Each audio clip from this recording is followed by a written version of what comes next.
Hello and welcome to Design Guy. Ready to create unique frames that make your design stand out? Open Canva, then click the Create button to start designing. Select Custom Size and enter 300 by 300 pixels for your dimensions. Click on Elements in the left sidebar. Type Frame or Frame Maker into the search bar.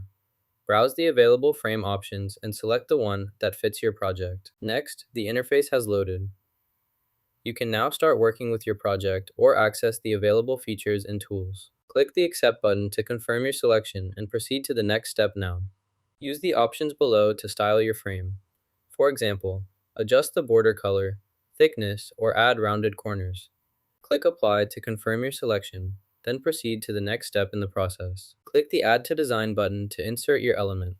You can also add comments by selecting the comment icon and typing your message. Click the Add to Design button to begin. This will insert the selected element into your current project.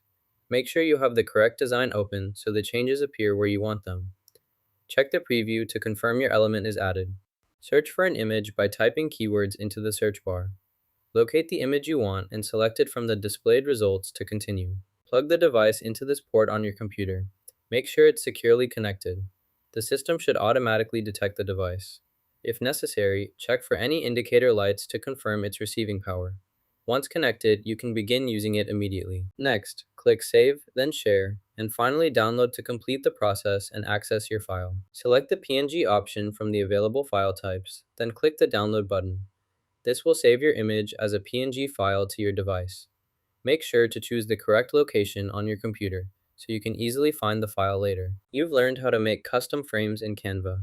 Give this video a thumbs up and subscribe for more creative tips.